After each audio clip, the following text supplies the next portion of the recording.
I have to welcome Peter Ulrich from European Commission. So from Seville, we'll go back maybe to Brussels. Now Peter will continue in this exercise, but will come a little bit lower now to show us incidents and present us insights of another project that has been running for quite a while in European Commission about the future, not in general, but the future digital public services. So, Peter, okay, Peter is here. You can have the screen also, Peter, if you want, for your presentation. Since you still ask, some people ask, I say, during the day, every day, the presentations will be uploaded at the website, not before the speaker speaks. So when you see the speaker, you cannot find the presentation. You have to listen to him or her. Afterwards, by the end of the day, everything will be online. So, Peter, you have the floor, and let's have it. Okay, thank you, Yanis. How's the audio connection? Can you hear me well? Yes, there is a little bit of noise, so but let me close my window. Maybe it gets better. Okay.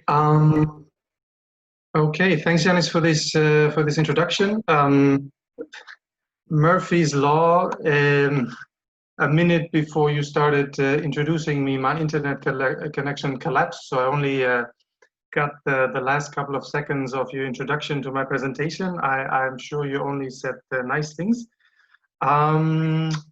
So after going back to the future with my colleague Gianluca, I think in my presentation we're going to go much more back to the firmness of the present day, and I will present to you the results of an ongoing study that we're working on right now about innovative public services in Europe.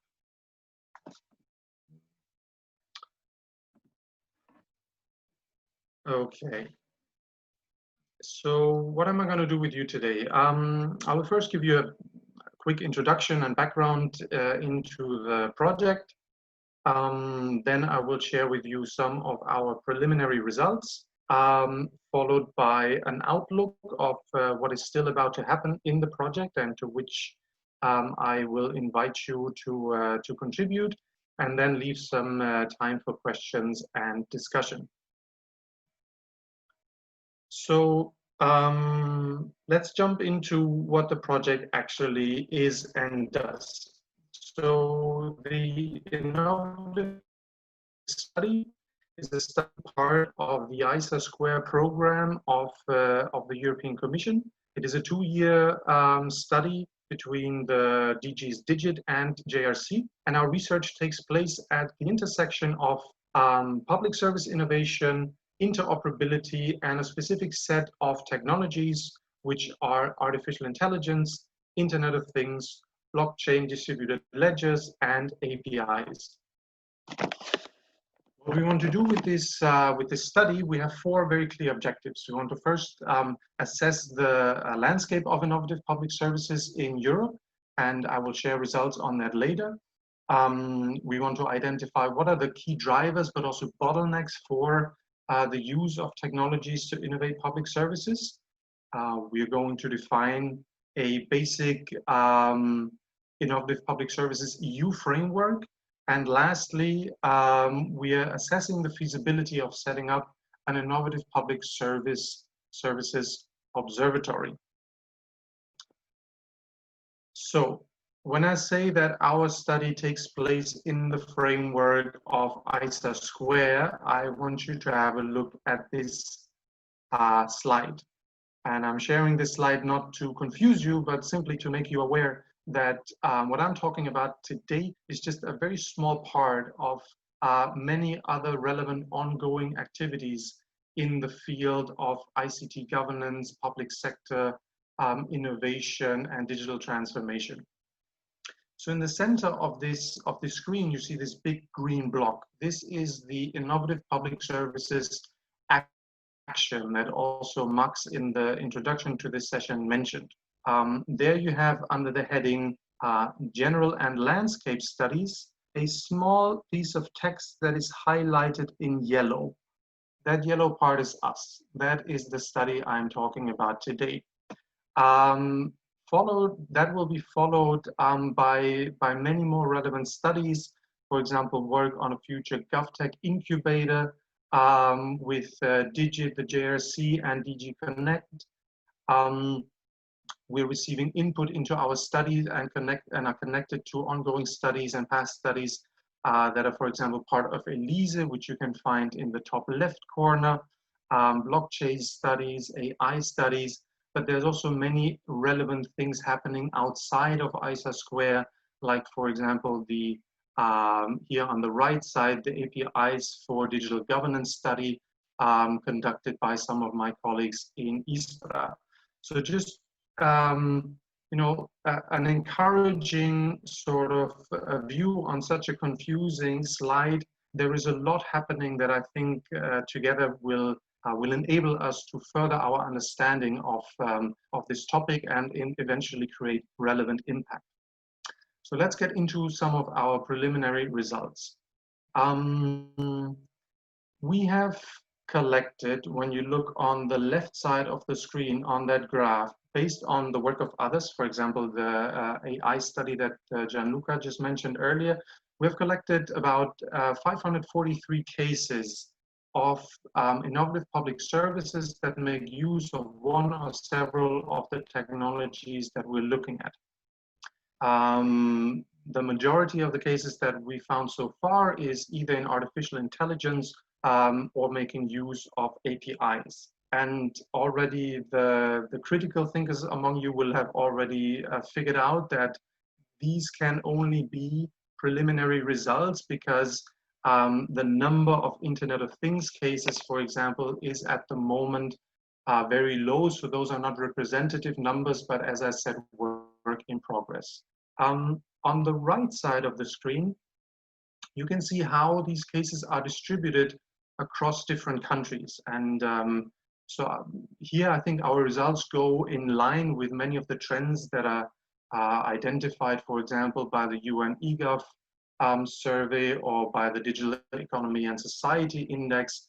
When you see that, for example, many of the cases we found are in countries that are taking a leading position like the Netherlands or the UK.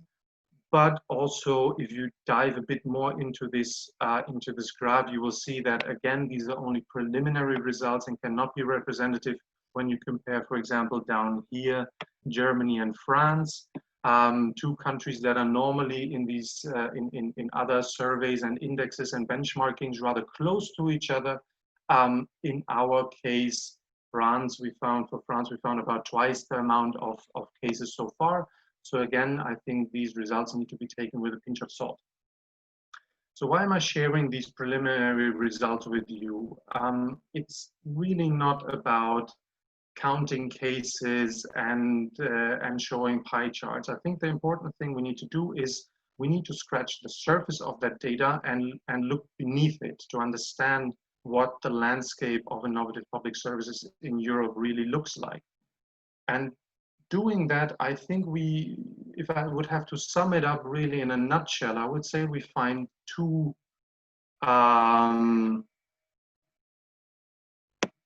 okay, there's a request to full screen the presentation. Thank you for that reminder. I will do that right now. There you go. So in a nutshell, what do we find when we scratch the surface on these results? I think first we find that it's a relatively small number of cases actually that we find, considering the size of Europe and the importance of the public sector on our continent. I think we need to see, and we will see in the future, many more cases of public service innovation making use of sometimes relatively new technologies. At the same time, when we look at the cases that we have already, they're sometimes not as maybe as innovative or disruptive as maybe some years ago we would have expected the use of those technologies to be. Many of them, or some of them, are still in a piloting stage, trying out things, and the ones that are having been rolled out, you know, don't necessarily create the intense impact for public value creation that we would have hoped for. So what we need is, based on the results that we found, we need to do more and we need to do better. So the question is, how do we do that? How do we do better and how do we do more? And especially, how do we get public sector organizations, who are in the end the ones that we want to innovate, how do we get them to innovate making use of these services? To get an answer to that question, we conducted a assessment of needs of public sector organizations for technology-enabled public service innovation. We find a very varied picture when we look at all those different needs. There are very straightforward capacity issues, referring maybe to the lack of skills among the staff working in the public sector. I think someone is not muted. Please remember to mute yourself to lower the amount of background noise. Thank you.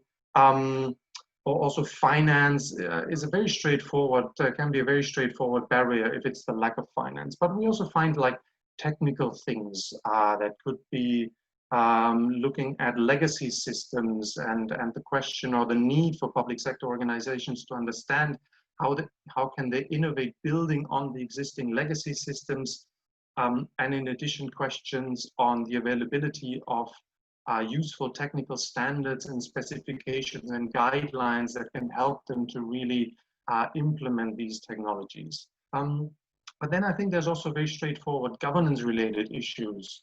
For example, related to the importance of having stakeholder support, external and external support, when a public sector organization wants to embark on such an innovation journey, or the need to really make sure that what we're doing with the use of these technologies responds to policy objectives and clear business needs.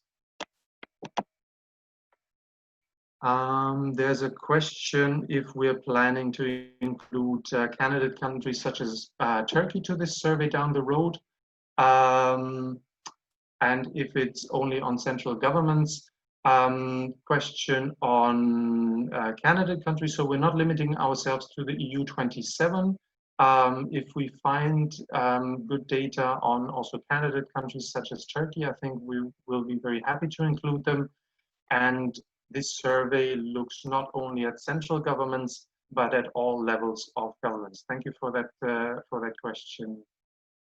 That was very clarifying. So, looking at all these different needs, I think there are already many different initiatives out there that help address some of these needs. One is, for example, the Interoperability Academy that has been mentioned already several times, and that we will hear more about in a later presentation. But also within our project, we're trying to think of one specific piece of the puzzle that can add to helping public sector organizations innovate, and that is the Innovative Public Services Observatory that I have already mentioned. So as part of our project, one of the tasks that we have is assessing the feasibility of setting up an innovative public services observatory. And this is a very, let's say, a very open field and a very open question, and we'll try to address it with an open mind to think about all the possible ways of how this could be set up and what it could do and what it should do. But just to give you an idea of some things that are rather clear that we have in mind. This observatory, I think it should be a database for public sector activities and cases of innovative public services. that is easily browsable and can help to analyze these cases. I think that database we're thinking of should be able to address different needs. So whether you are, let's say, a sector expert, maybe someone working on employment issues, and you want to understand how other governments have used technologies in your field of employment services, you should be able to find relevant information. But also, if you're coming from the tech side and you're, let's say, looking at artificial intelligence and you want to understand how artificial intelligence is used across different sectors in order to innovate, you should also be able to find something for your needs. It should, in addition, be a source of inspiration and of collaboration and reuse, right? To really sort of contribute to stimulating to a drive towards public sector and public services innovation with the use of technologies. And lastly, the cases that we identify or that we should identify in this observatory should also then be one of the sources to feed into the interoperability GovTech incubator, which is one of the other activities taking place as part of the Innovative Public Services Action within ISA². And I think I want to stop here right now because, as I said, this is only preliminary results and ongoing activities. So instead of sharing more with you, I'm actually much more interested in your opinions and your thoughts. In particular, those three questions that I have here. What is, for example, your perception on the innovative public services landscape in Europe? Where do you see, for example, the biggest needs of public sector organizations for technology-enabled service innovation? And also, what would you expect from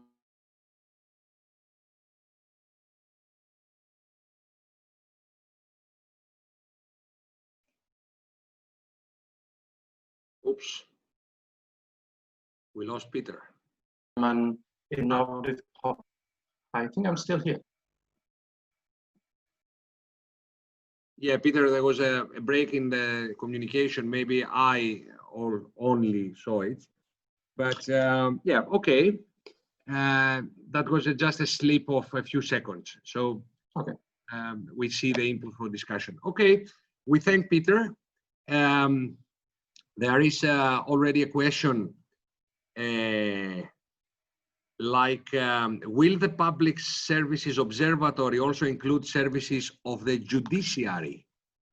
Yes, that is a very straightforward yes. So we do not limit ourselves to cases in the executive side of the state, but also include others. I think we can think of, for example, notary services, which, in my understanding, are part of the judiciary side of the state.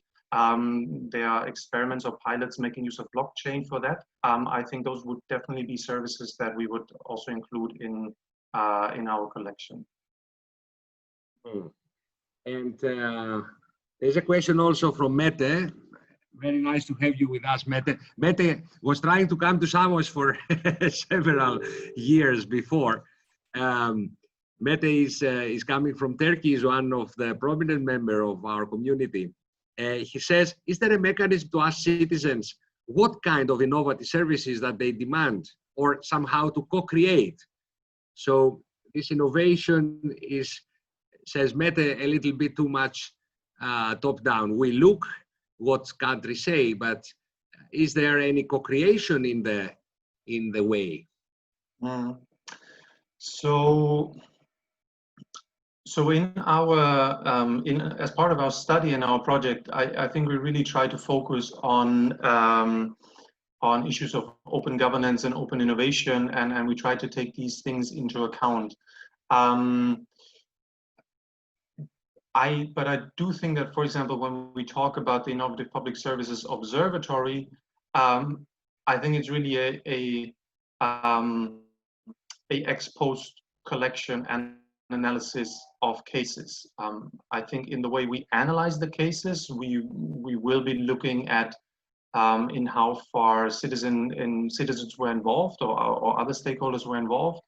But as part of this very small piece of the puzzle, I don't think we will actually do any co-creation processes. But as I said, that's why I shared this slide before.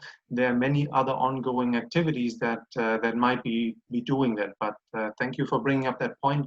It is something that is very important for us as well.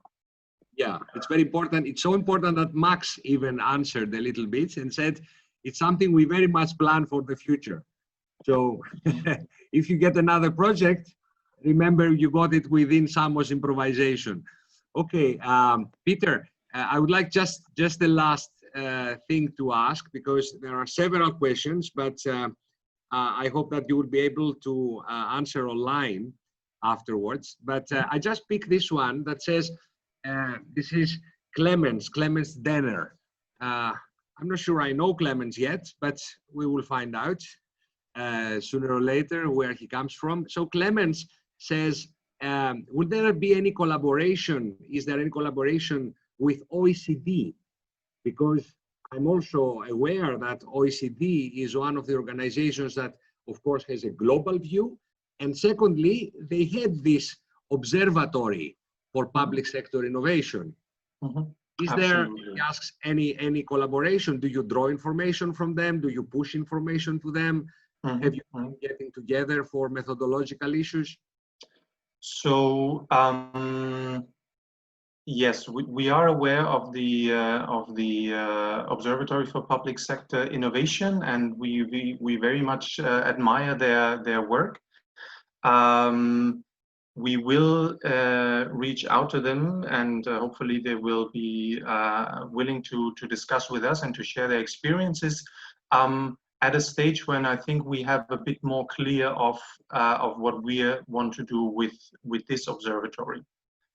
So there is definitely from our side the hope and the wish to collaborate with these colleagues, also taking into account that also the OECD observatory receives funding from the European Commission. So I think it would be a waste of taxpayers' money if we would not make sure that we coordinate these activities. I think one of the things where we might differ with what the OECD is doing, at least in our thinking so far, is that while they look at public sector, we specifically look at public services. So more of a niche view on that, or more focused view on that, and also more a view towards implementation of policies. And I think the other difference will be that we have more of a focus on technology, whereas I think the observatory of the OECD has a broader understanding of public sector innovation, which is very interesting. But again, here I think we'll have more of a focused view. But thank you for bringing up that comment. It is definitely on our minds and one of the future steps that we will do. Yeah. Last one, but not least, people ask if there is anything you can share with us, like a link with some more, because have you published everything yet or not in the project? No. So as much as you can share, there is some request. Okay, we will publish the PDF of the presentation, maybe the abstract, but if there is something at this point that you could give to the participants, you can add a link in the chat. And sorry. There's two things at the end of my presentation. You will find a reference to our space on JoinUp, where you can get more information on the project and on the action in general. And also in the presentation, there is a link to an early prototype of the Innovative Public Services Observatory, which has part of the cases that we've collected already included in a database that you can browse and look at. So it's all in the presentation that will be shared later, as Janis said. Thank you. Okay, great. Then I will answer a question for you on your behalf. There's a question saying, is there any guidance to the member states about the technical or legal issues around this public sector services and innovation, or does it depend on national discretion? I will answer, you are at the right point. To the best of my knowledge, ISA Square is the unit that, of course, publishes the European Interoperability Framework, the European Interoperability Reference Architecture. So up to the last, let's say, 15 years of my life, this is the unit where things like that come out from. So there is enough guidance up to now on interoperability issues, and of course, more to be done. But as you see, this is a question by Adam Panagotopoulos, a Greek, apparently. And so the answer is yes, there is. And this is where you should spend some time in ISA Square website to see several solutions, recommendations, guidelines around these issues. So